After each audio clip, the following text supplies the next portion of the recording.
नमस्कार दोस्तों, मैं अधिवक्ता राजेश सोनी। आज मैंने एक सवाल पूछा था कि बच्चों की कस्टडी किसको दी जानी चाहिए। सभी ने प्रयास किया और अच्छा प्रयास किया। किसी ने फादर का नाम लिया और किसी ने मदर का नाम लिया, और यह उचित भी है कि फादर और मदर दोनों में से ही कोई एक अपनी बच्चे का अभिरक्षा ले सकते हैं और उसका लालन पालन सही ढंग से कर सकते हैं। तो आइए हम अब इस पर चर्चा करते हैं कि बच्चों की कस्टडी पिता को मिलनी चाहिए या माता को मिलनी चाहिए, ये किस हिसाब से तय होता है और कोर्ट क्या इसको देखती है। तो इसके बारे में चलिए हम चर्चा करते हैं। सबसे पहले तो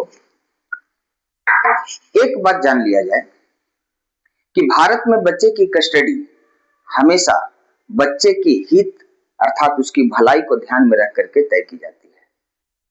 कभी भी ये नहीं देखा जाता है कि माँ के पास जाएगा तो माँ को खुशी मिलेगी या पिता के पास जाएगा तो पिता को खुशी मिलेगी।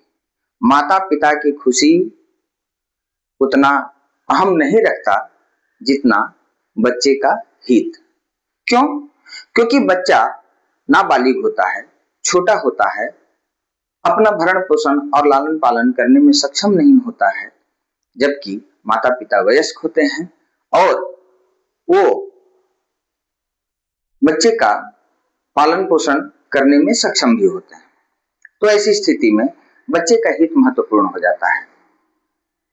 अदालत यह देखती है कि बच्चा किसके साथ ज्यादा सुरक्षित, खुश और बेहतर भविष्य पा सकता है। ठीक है, बच्चे की भलाई सबसे महत्वपूर्ण होती है। तो हम चर्चा करेंगे कि अदालत बच्चे की भलाई के लिए क्या क्या तय करती है। सबसे पहले तो बच्चे की भलाई महत्वपूर्ण है, तो आइए हम इस पर चर्चा करते हैं कि बच्चे की भलाई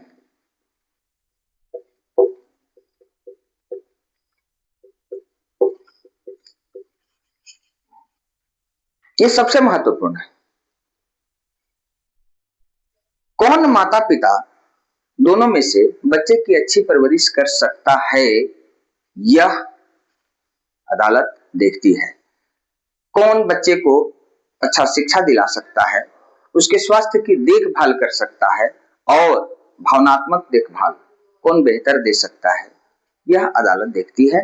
अतः कुल मिलाकर के बात यह होती है कि बच्चे की भलाई सबसे महत्वपूर्ण होती है और अदालत सबसे पहले प्राथमिकता इसी को देती है। अब दूसरी टॉपिक पर हम आते हैं कि बच्चे की उम्र। बच्चे की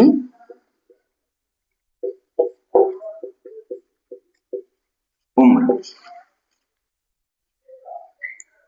यदि बच्चा 5 वर्ष से छोटा हो तो अक्सर एकदम लगभग तय होता है कि बच्चे की कस्टडी मां को मिलती है, क्योंकि 0 वर्ष से लेकर के 5 वर्ष तक की आयु तक के बच्चे का देखभाल जितना मां कर सकती है उतना पिता नहीं कर सकता है।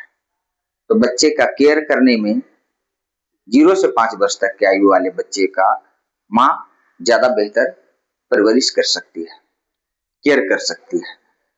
और बड़े बच्चों की राय भी अदालत ले सकती है। चलिए मानते हैं कि एक छोटा बच्चा है लेकिन उसके भाई या बहन बड़े उम्र के हैं, तो अदालत ये पूछ सकती है कि ये बात बताओ कि जो है मां के पास भेजा जाना उचित होगा कि पिता के पास भेजा जाना उचित होगा, कहां रहना पसंद करेगा बच्चा। तो एक छोटे बच्चे जिसका उम्र 5 वर्ष से अधिक है या जिसमें थोड़ा सा सोचने समझने की क्षमता हो, तो वो उसकी राय अदालत जान सकती है। तो ये बच्चों की राय भी ली जाती है। तो बच्चे का उम्र देख करके माता या पिता में से किसी के पास बच्चे को भेजा जाता है। अब आती है तीसरी बात, माता पिता की स्थिति। माता पिता की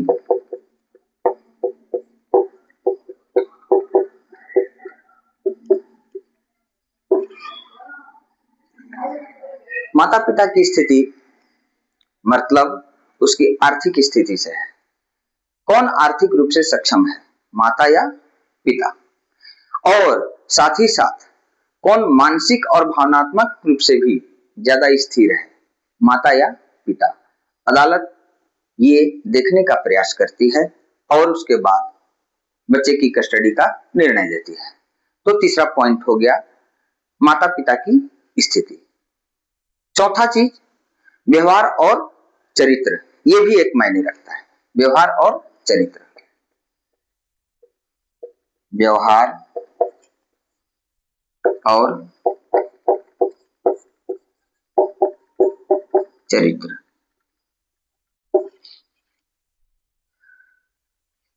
अगर किसी पेरेंट अर्थात माता पिता का व्यवहार खराब है, जैसे में हम आते हैं, हिंसा करता हो, मारपीट करता हो, नशा करता हो या फिर केयरलेस हो, लापरवाह हो, तो अदालत इसे गंभीरता से देखती है। माता अगर इस तरह का अवगुण का शिकार हो तो माता के कस्टडी में न देकर के बच्चे को पिता की कस्टडी में भेजा जाएगा। और यदि यही लापरवाही, यही अवगुण पिता में हो तो बच्चे की कस्टडी पिता को न देकर के माता को दी जाती है।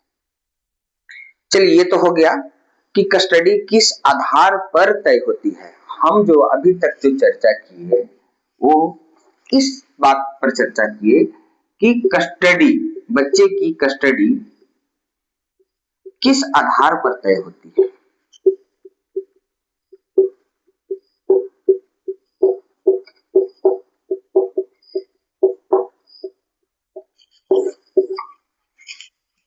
और अब हम आगे बढ़ते हैं कस्टडी के प्रकार पर कि कस्टडी कितने प्रकार के होते हैं। आइए देखते हैं।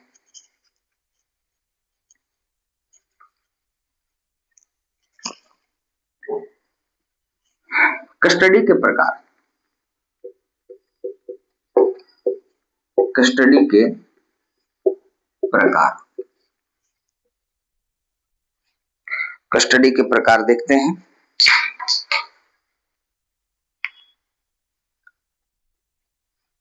पहला हो गया शारीरिक कस्टडी, फिजिकल कस्टडी। देखते हैं शारीरिक कस्टडी।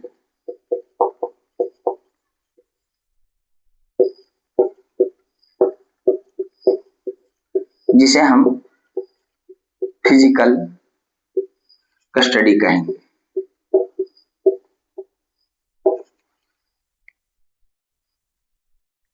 देखिए, बच्चा एक पेरेंट के साथ रहता है तो दूसरे पेरेंट को मिलने का अधिकार मिलता है, ठीक है। जैसे शारीरिक कस्टडी माता को दे दिया गया, फिजिकल कस्टडी माता को दे दिया गया, तो माता की कस्टडी में वो रहेगा लेकिन पिता को मिलने का अधिकार भी रहेगा।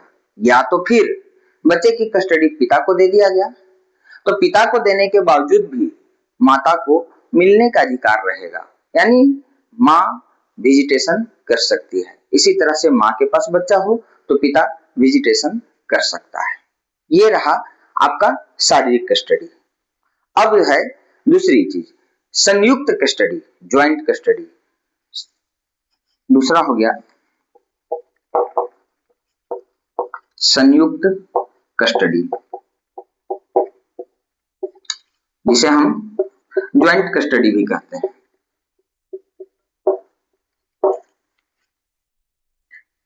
इसमें क्या होता है, बच्चा दोनों के पास अलग अलग समय बिताता है। ज्वाइंट कस्टडी में मतलब एक सीमा तय कर दिया जाता है समय का कि हो सकता है एक माह बच्चा माँ के पास रहेगा और दूसरे माह पिता के पास रहेगा। तो इस प्रकार की कस्टडी को हम ज्वाइंट कस्टडी कहेंगे। तीसरी चीज है कानूनी कस्टडी। कानूनी कस्टडी,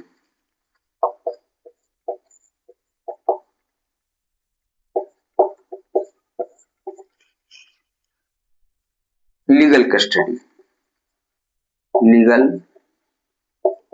कस्टडी। इसमें क्या होता है, बच्चे की पढ़ाई, इलाज जैसे फैसले लेने का अधिकार होता है।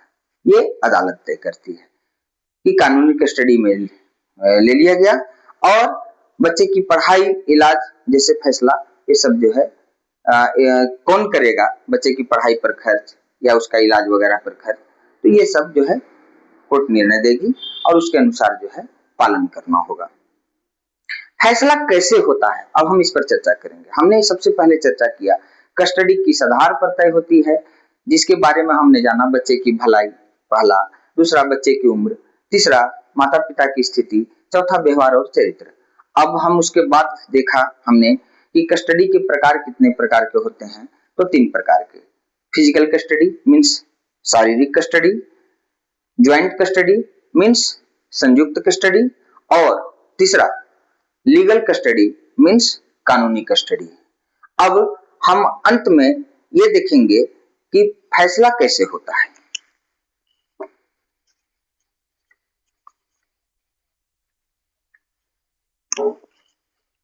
फैसला कैसे होता है?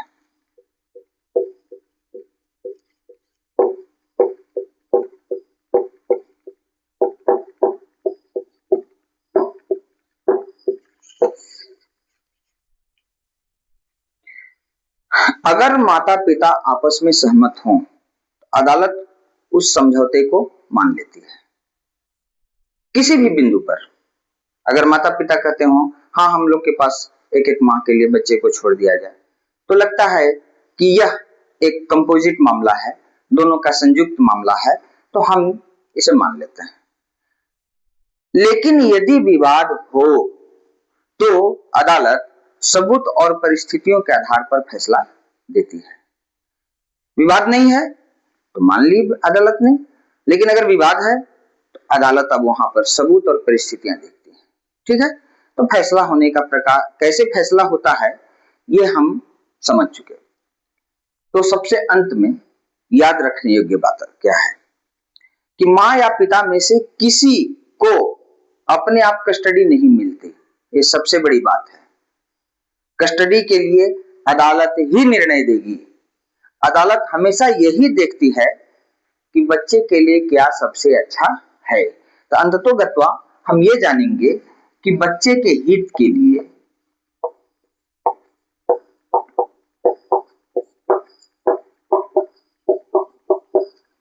क्या अच्छा है।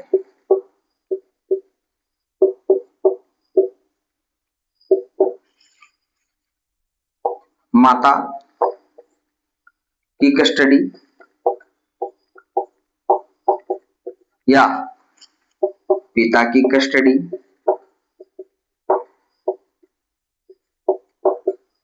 या संयुक्त कस्टडी अर्थात दोनों की कस्टडी।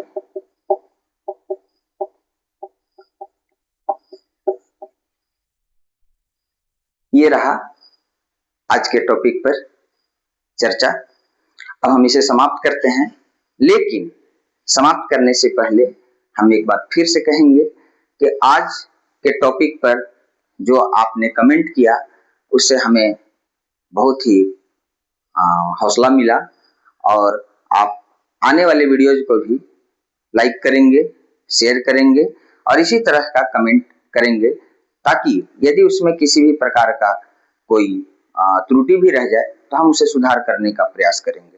धन्यवाद।